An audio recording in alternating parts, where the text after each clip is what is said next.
Now, a handshake is often seen as a gesture of respect or even a sign of truce among biggest rivals. But that same gesture has triggered a storm in the chess world, or should I say the reluctance of one has sparked this controversy. Uzbek grandmaster Nodirbek Yakubboev refused to shake the hand of Indian grandmaster R Vaishali. This happened during the Tata Steel Tournament in Netherlands.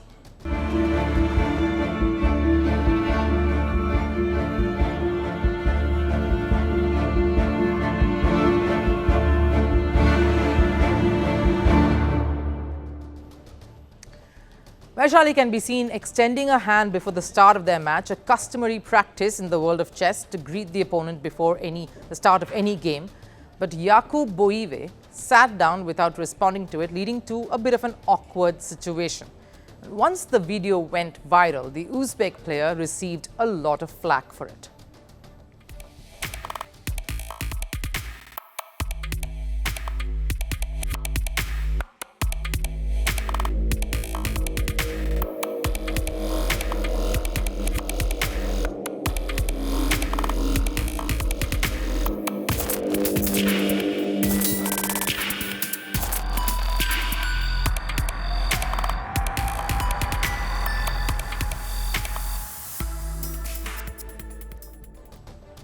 Following that encounter, the Uzbek grandmaster lost the match. Vaishali defeated Yakubboev, which means he'd only managed to win 3 points in 8 games. Vaishali did not offer her hand after beating the Uzbek player, given the first attempt resulted in a bit of an embarrassing situation. After all the backlash, though, Yakubboev presented his side of the story. He said he didn't shake her hand because of his religious beliefs.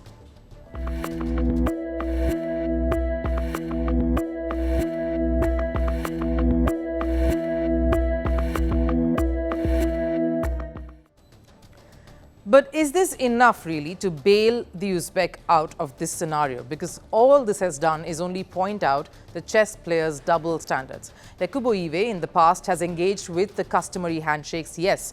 He in fact shook hands with another Indian woman chess player, Divya Deshmukh, in 2023. Sure, this was more than a year ago, but let me state a recent example then. That will give you a clearer picture. The Uzbek was also paired with the very same player, Divya Deshmukh, at the same tournament.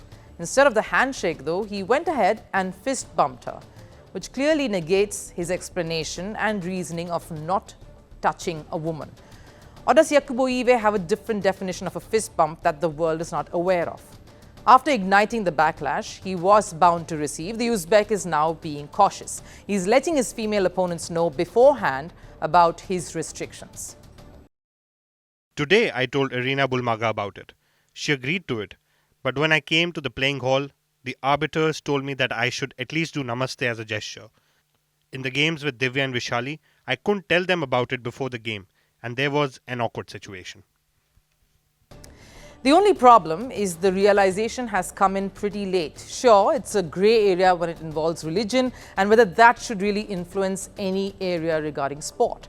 Regardless, it is still Yakubboev's personal belief. The incident with Vaishali came across as an act of disrespecting the opponent. He could have either let Vaishali know beforehand why he was not going to shake her hands, or could have at least acknowledged her gesture in some way that he deemed fit. It would have been a much better situation then than embarrassing Vaishali and leaving her hanging there with her hand in the air and receiving all that criticism.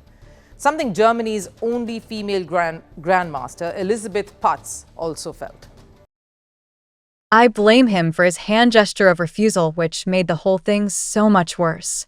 Just put a sign like this or a nodding of your head, and that's it. His gesture was a gesture of refusal and disrespect. I am sure it must have been very irritating for Vaishali. Now, I'm pretty certain Yakubboev's religion doesn't allow him to disrespect any woman, because refusal to handshake in sport is a huge gesture that signals animosity. The result of wars have made us witness many such instances in the past. At the Olympics last year in Paris, Palestine contingent didn't shake hands with their Israeli counterparts. And going by how the world is raging against Israel, athletes of many other countries have also come forward to take a stand against doing so. Ireland's basketball team refused to shake hands with the Israeli team at the Euro basketball qualifiers just last year. So a refusal to shake hands is considered highly inappropriate, hostile, and is an extreme act. It signifies anger, disrespect for the other person, maybe even the country then. In these scenarios at least, the reasons such as religious beliefs can surely be conveyed in a much better manner. What the Uzbek's gesture has done, though, is put his religion under the spotlight, which could have been avoided had he been a little more mindful. Now it's resulted in a tussle between professional beliefs and that of religious sentiments, a battle that even a handshake cannot solve. Ironical, as that's what sparked this whole controversy in the first place. We're calling the show Vantage. We hope you like what we put together for you.